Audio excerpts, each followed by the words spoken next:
Hello, my name is Kale, and welcome to the Basement Collection. So, Outlast is experiencing some extreme difficulty. In two of the episodes that were recorded, the sound wasn't recorded in Audacity because of a minor technical flaw. So, unfortunately, we're going to have to put the series on hold while we kind of dub it over. The Basement Collection is a collection of games created by Edmund McMillen. So Edmund is the creator of Binding of Isaac and Super Meat Boy. We're going to be starting with Meat Boy. Release date 10/6/2008, development time 3 months. Amazingly, this game was created in 3 months. I find that really hard to believe, but I mean, if they say they did it, man. So I'm going to try not to yell, despite how frustrating and infuriating Super Meat Boy can be. So, Super Meat Boy is a platformer where you play as a little cube of meat, and the end of each level is to rescue a princess of sorts. It's pretty generic in its storytelling. You rescue a princess as a valiant knight. I mean, this story has been rehashed over and over again.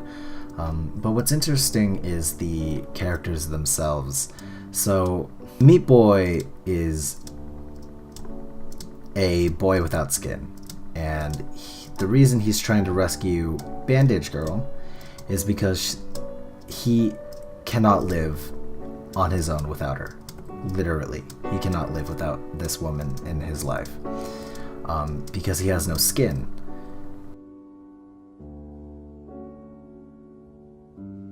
I'm not quite sure if that becomes prevalent in the first game, but the concept of the idea behind Meat Boy is really drilled in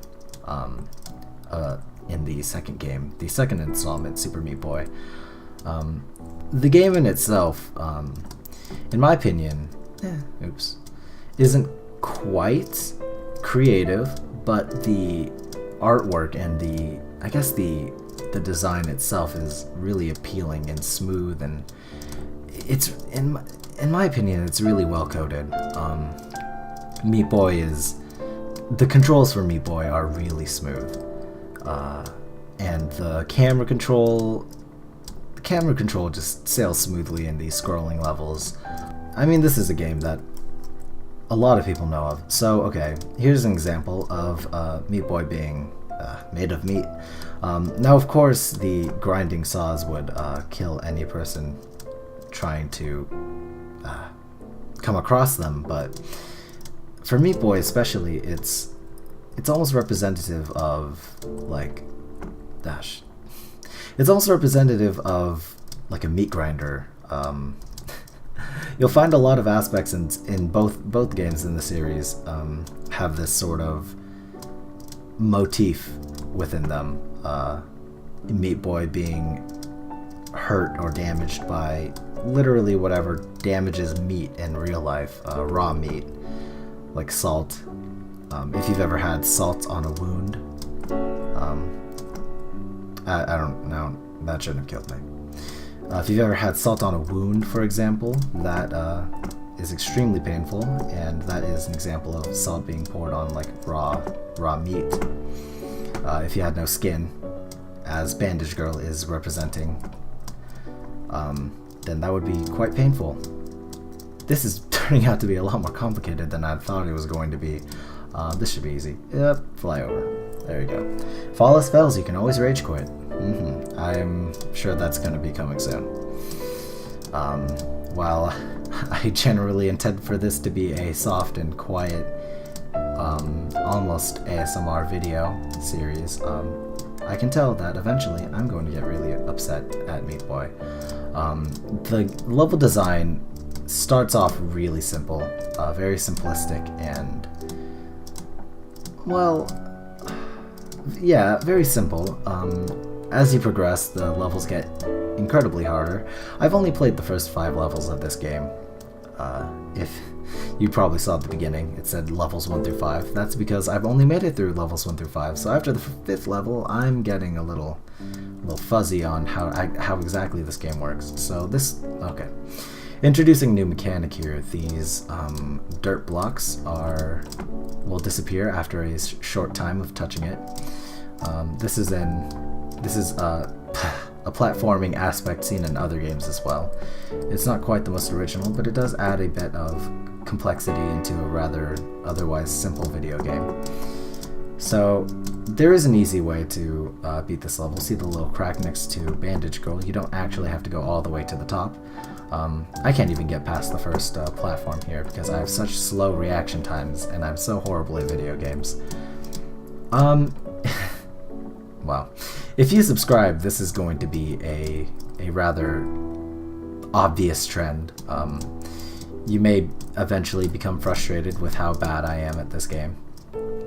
Just watching it. I mean, God knows I'm frustrated just playing this game. Okay, well that's great. The camera panning upwards is a lot faster than you might think. Even if it's not the fastest thing in the world, it still adds an element of haste, I should say. Okay, here you go. So right there, it was a lot easier. All you have to do is press space without pressing any controls. Great. Without pressing any arrow keys. So this level is where I rage quit the first time I played, I believe. It is stupid. This level is poo-poo garbage, trash. It is quite infuriating. But if you... Oh, okay, great, fantastic. Eventually, if you... most platformer levels you can... oh, there you go, that was pretty easy. So oh, here we go. Here's another aspect of Meat Boy getting destroyed by what would normally destroy meat. So, if you've ever... I suppose this could be akin to cauterizing a wound. Okay, can't make that jump. I'll note that for next time. Cauterizing a wound would normally close it. However, in Meat Boy's case, since the point of his character, or I should say the origin of his character, is being a sack of meat, cauterizing a wound, since he is entirely a wound, that would destroy him. It would cook him from the outside in. Be careful not to be hit by projectiles. Yes, this is horrible. Okay, great. I'm glad I did the exact same thing 3 times in a row now. I guess I'll never learn. Okay, it's easy. Just gotta jump over the projectiles. The flying saw blades. Here we see Miss Princess not being damaged by what would normally kill me. I have no explanation for that. I think this level is actually pretty easy. Okay, that was a lot easier than I thought it would be. Now I just have to drop down. Easy. More examples of Meat Boy being a fragile wound of sorts. Let's see, that was pretty simple. Okay, scrolling upwards, that's fantastic. This is okay. Again, with the scrolling, panning upwards camera being truly the end of me, and all that I love and know. It certainly does introduce a sense of haste into the game that would otherwise not be present. It's actually quite infuriating, considering how fast it goes, but eventually you can get the hang of it, and it should be pretty simple in its own right. See? If I died now, I would probably be very upset. Okay, I swear to you that was not intentional. I'm on the inside. I'm infuriated. I'm quite upset actually, but on the outside, I am calm because that is what the point of this playthrough is. Great, wonderful, wow. That's actually always what I wanted. I've always wanted to die. I don't know if that's obvious, but honestly, I just wish I wasn't alive, because if I were dead, hypothetically, if I were to cease to exist, I would not have to play this game anymore. I wouldn't have to work on this YouTube channel, which is soaking up so much of my time. I wouldn't have to play this video game, which is actually infuriating me. If I were dead, I wouldn't have any responsibilities, such as playing this game. If I were dead, did I mention that if I died, I would not have to play this game anymore? Because if I haven't said that yet, I truly would like to note that now. And that was easy. Meat is murder. Tasty, tasty murder. Yes, quite indeed. Salt factory. Here it is. So, pouring salt on an open wound would hurt normally, so it does hurt our meat friend, of course, because if you've ever poured salt on an open wound, you would, oh, okay, thank you. You would know that. So, don't pour salt on an open wound. I can't even get past the first little, I literally don't know how you're supposed to do this. Is that a wall? Yes, that's a wall. That's fantastic. I've never made it this far into the game, so I'm honestly not quite sure what to... Oh, okay, that's a platform. I did not know that was a platform. This shoots salt. That's very interesting. I've never seen a device that shoots salt. However, if you make a video game, then you have rights to do whatever you want. So, McMillen, I congratulate you for making a projectile launcher that shoots salt. I also congratulate you on making the most infuriating game I've ever played in my life. McMillen, Edmund, if you ever watch this, I want you to know that I hate you and that I never want to play any of your stupid fucking games ever again in my life. So, thank you for watching. I'm gonna go drink some bleach.